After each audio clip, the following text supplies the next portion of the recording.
오늘은 묘화에 대한 이야기를 하려고 묘지 현장에 도착했습니다.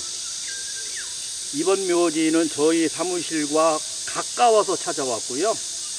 또 묘화가 실제 존재했었기 때문에 찾아왔고요. 존재하기 때문에 찾아왔고요. 또 하나는 왕실묘지라는 점, 이 세 가지 때문에 이곳을 찾아왔어요.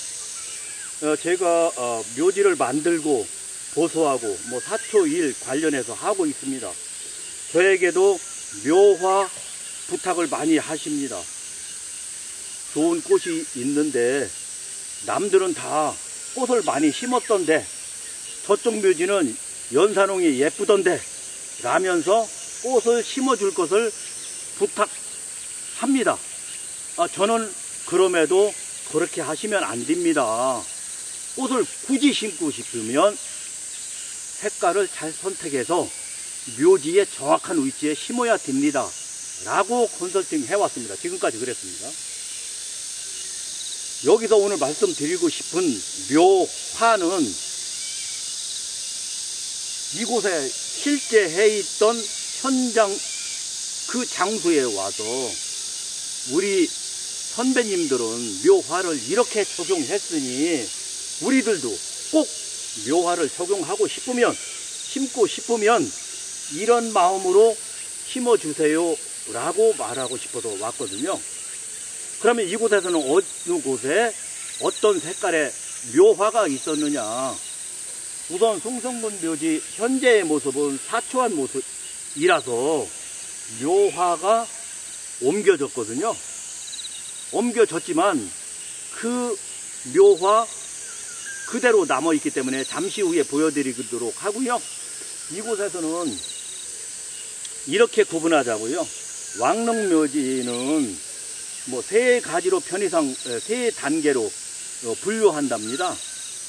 왕이 누워 계시는 곳과 재관이 의례를 진행하는 곳과 출입하는 예비 공간과 이렇게 세 개를 구분한답니다. 그러나 이곳에서는 재관인 저희들 같은 산 사람들이 왕래하는 곳과 고인이 누워 계신 곳 두 가지로만 구분해 보자고요. 일단 본단을 고인이 누워 계시는 공간이라 설정하면 본단에 홍화를, 묘화 중에 홍화를 올린 곳도 상당히 있습니다. 본단을 감아서 사성을 뺑둘러 감아서 연산홍을 꽉 채워서 심은 곳도 있어요.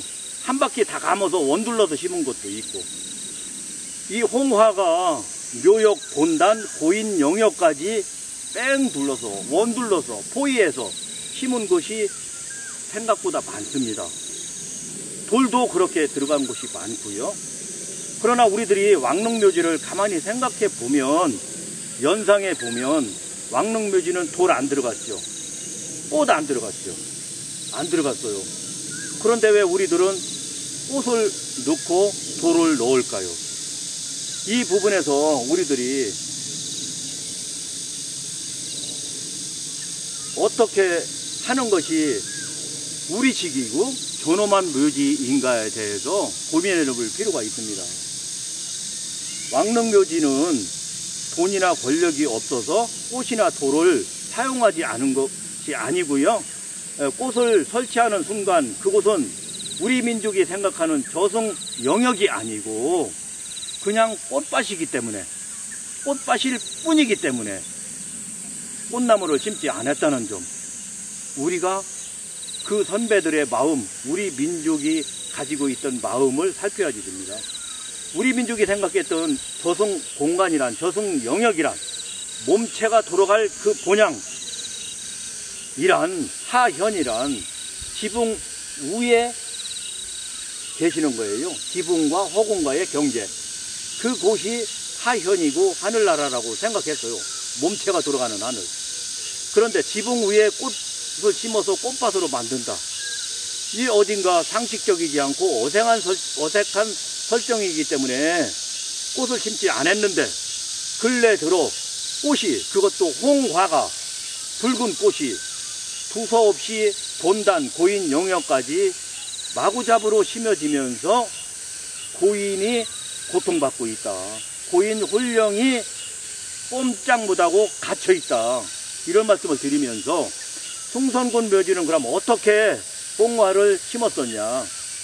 묘지 들어오는 출입로, 묘지 본단 앞에 산자나 잡기들이 출입할 수 있는 영역쯤에 홍화를 심어서 묘지 주인이, 고인이 편하게 존엄을 유지할 수 있도록 보호하는 보호목, 수호하는 수호목, 비보하는 비보목, 부작하는 부작목으로 썼던 거다. 그런 점을 우리들이 참고해서 앞으로 만약에 홍화를 묘역에 드리고 싶으면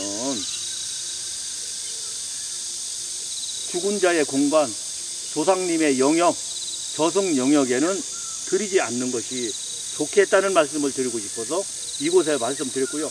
그러나 다른 꽃을 꼭 심고 싶다면 홍화가 아니더라도 우리가 추모화로 적용시킬 수 있는 백화 종류도 많기 때문에 백화를 심는 것이 좋겠다. 이런 말씀을 드리면서 이곳에 심었던 홍화, 물론 옮겨 심었지만 길목에 지금도 있어요.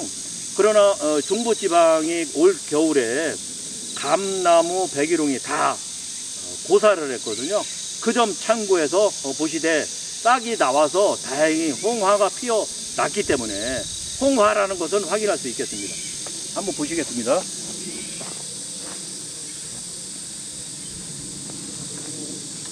여기 보시면 이렇게 홍화가 계십니다. 홍화가 계셔요.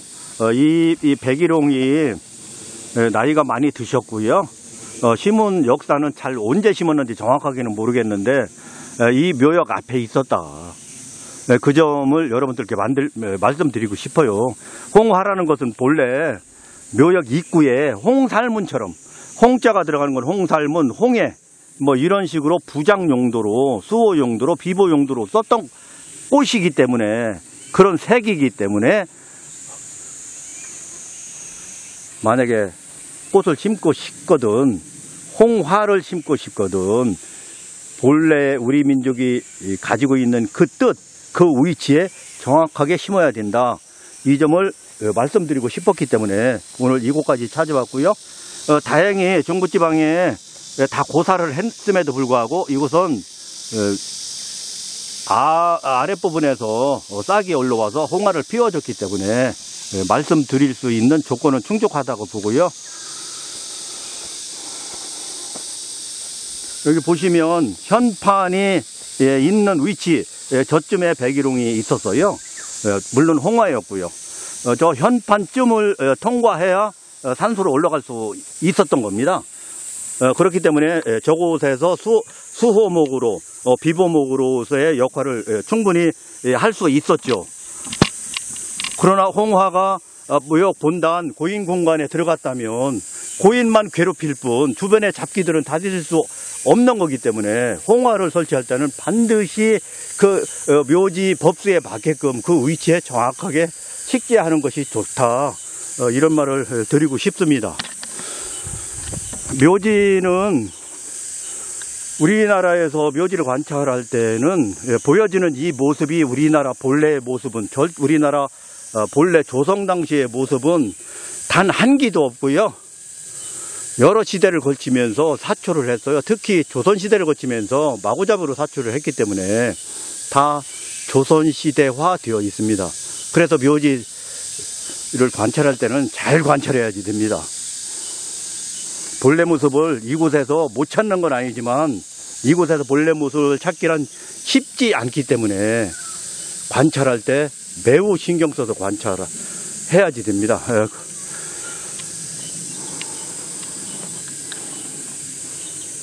이곳은 홍살문이었기 때문에 홍화를 통해서 홍살문과 홍해가 가지고 있는 그 특징, 장점을 살리고 꾀하려는 그런 목적이 있었다고 봅니다.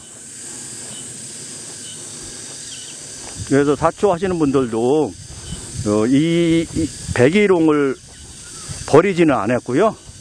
이렇게 길목을 박석을 깔아서 출입로를 설치하고, 여기 보시는 것처럼 이쪽이 동입니다.